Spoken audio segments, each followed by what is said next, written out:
no existe ninguna limitación en cuanto al tipo de comportamiento que se puede analizar. Es decir, restringir, esto es de sobra conocido, ¿no? Restringir el análisis funcional al ámbito clínico es desperdiciar la potencia del análisis funcional para entender por qué y cómo se comportan las personas, cómo nos comportamos.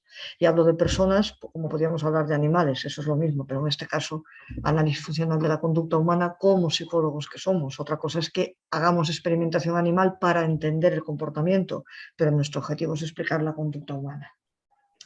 Entonces no hay ningún tipo de límite a la conducta o a las áreas en las que se puede aplicar el análisis funcional. No lo hay, no existe. Ni en cuanto al área de estudio, clínica, recursos humanos, salud, deporte, vida cotidiana, literatura, cine, lo que queramos, como al tipo de comportamiento analizado. Ya puede ser privado o público, verbal o físico, nos da exactamente igual. O sea, todo puede ser explicado funcionalmente. Limitaciones, las de cualquier metodología.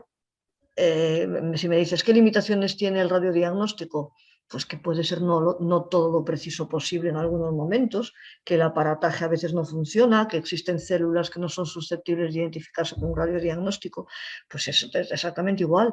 O sea, como metodología aún le queda mucho por desarrollar. Hay muchas cosas que aún no pueden ser explicables mediante el análisis funcional, porque la metodología tiene un tope, ¿no?, de desarrollo, pero eso no quiere decir que tengamos que cambiar de metodología cuando encontramos este tope. Lo que hay que hacer es seguir investigando. Es que cuando aparecen comportamientos que funcionalmente no pueden ser explicados, no tenemos que recurrir a una cosa distinta que no sea el análisis funcional. Tenemos que ver qué es lo que no está suficientemente claro y por qué, e investigar. Porque el análisis funcional no es investigación, lo podemos utilizar para investigación. El análisis funcional es aplicación. Otra cosa es el análisis experimental, en laboratorio. Y ahí es donde los experimentalistas se rompen la cabeza intentando comprender todo. Nosotros aplicamos para entender el comportamiento en contextos cotidianos lo que los experimentales han explorado en el contexto experimental. O sea que tiene que haber siempre una comunicación entre unos y otros. El aplicado respecto al experimental para decirle qué es lo que no se puede entender en el mundo, y el experimental respecto al aplicado para esforzarse en explicar los comportamientos que están en el mundo. De acuerdo. Vale, nos pregunta Pedro por aquí si las verbalizaciones encubiertas pueden ser respuestas condicionadas, respondientes, o si considera que siempre son operantes y su automaticidad tiene que ver con haber sido ampliamente reforzadas. Es una pregunta estupenda, estupenda, y que nos ha traído todo este año a mis estudiantes en el tema especialmente, y a mí, en un debate continuo. La respuesta no es fácil y me voy a alargar en ella, porque creo que merece la pena, pero no es sencilla ni concluyente lo que voy a decir. Como digo, no todo está claro. Si tú hablas con cualquier analista de conducta que sea un poco conocedor, o conocedor más bien a fondo, ¿no?, de que se entiende por conducta verbal. Ahora hago aquí una puntualización, o por pensamientos desde la perspectiva conductual, te dirá que la conducta encubierta, ahora hago la puntualización, solo puede ser operante. Pero ojo, yo entiendo, no sé si me quedé con la pregunta clara, repíteme la primera parte de la pregunta. Dice la conducta encubierta puede ser, ¿no? Pueden ser respuestas condicionadas. Vale, si hablamos de conducta encubierta en general, que yo creo que la persona que pregunta se refería más bien a los pensamientos, porque conducta encubierta puede ser una imagen, puede ser una punzada en el estómago, pueden ser cualquier tipo de respuesta que no esté visible, observable para alguien externo a uno mismo, alguien ajeno a uno mismo.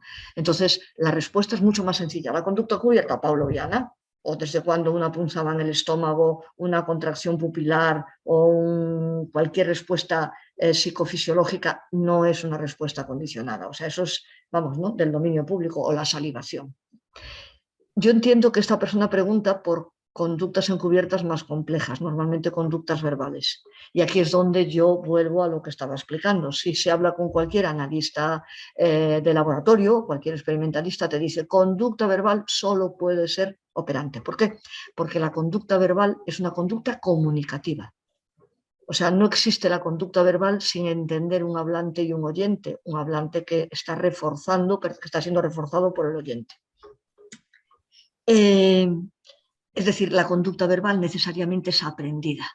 Y si es aprendida, tiene que ser aprendida en un contexto social. La conducta verbal como una conducta que nos permite relacionarnos con los demás y que dirigimos a otro. Entonces, la cuestión está que solo, te dicen, solo es operante. Pero aquí viene el gran debate, que es donde yo me quiero parar, porque lo que he dicho hasta ahora está en todos los manuales. Si hablamos de conducta encubierta en general, la conducta encubierta puede ser pavloviana o operante, porque conducta encubierta también son las respuestas psicofisiológicas o las audiciones encubiertas o la visión condicionada, ¿no? O sea, típica de los problemas de alucinaciones, no hay más. Ahí no hay duda. Pero si hablamos de conducta verbal encubierta, de lo que normalmente se llaman pensamientos, ahí es donde aparece el gran debate. Y vuelvo a resumir, experimentales solo puede ser operante.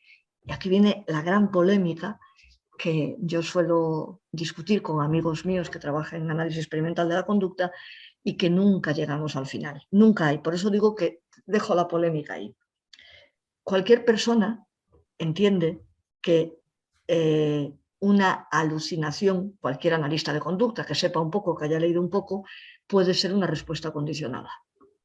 Es decir, una persona puede ver y oír voces cuando los sentidos de audición y vista no están siendo estimulados por un estímulo externo. Es decir, sino que la estimulación es privada. Eso ha sido comprobado experimentalmente hasta la saciedad, provocar alucinaciones de manera condicionada o provocar alucinaciones auditivas o visuales. ¿Hasta aquí está claro? Pero, ¿está claro hasta aquí? Sí, las chicas que están por aquí, que nos habéis manifestado. ¿Todo Sí, correcto? todo claro, sí. Vale. Hombre, hola Isabel, ¿qué tal? Están disfrutando. Buenas, muy bien. Vale, continúo, si hay algo que no se entiende me lo decís. Entonces, hasta ahí está claro. Es decir, yo puedo oír un sonido que los demás no están oyendo, ¿vale? O sea, existe una estimulación privada que se ha condicionado por asociación con una estimulación pública, el sonido de un gong, un grito potente, y entonces esta estimulación privada puede provocar la misma estimulación auditiva que yo estoy oyendo, la misma respuesta auditiva. Hasta aquí sí. Pero claro, ¿dónde acaba el grado de complejidad de una respuesta condicionada? ¿Por qué si yo puedo oír un sonido, no puedo oír un sonido articulado, un sonido que tenga significado para mí? Es decir, ¿hasta cuándo la complejidad del pensamiento no puede ser provocada de manera condicionada? ¿Dónde para el proceso de condicionamiento pavloviano? Es decir, cualquier experimentalista te diría que tú puedes oír yo qué sé, una nota musical, ¿vale? La puedes oír sin estar sonando la música. Pero si tú puedes oír una nota musical, es decir, oírla de verdad sin que nadie más la esté oyendo, quiere decir que se está produciendo un fenómeno a nivel cerebral que está activando esto que llamamos sonido, pero por un estímulo que no es una vibración del tímpano. ¿Hasta aquí está?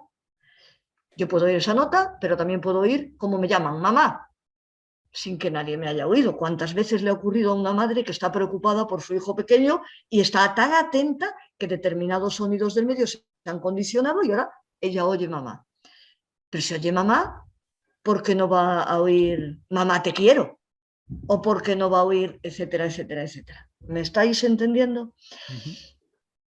¿Hasta dónde para la posibilidad de que un pensamiento, evidentemente ya no hablo de ¿cómo se dice?, una rumiación constante, ahí los fenómenos operantes tienen que estar implicados necesariamente, pero hasta dónde el pensamiento solo como respuesta verbal encubierta, como respuesta verbal privada, no puede ser condicionado de la misma manera que puede ser condicionada una palabra o un sonido?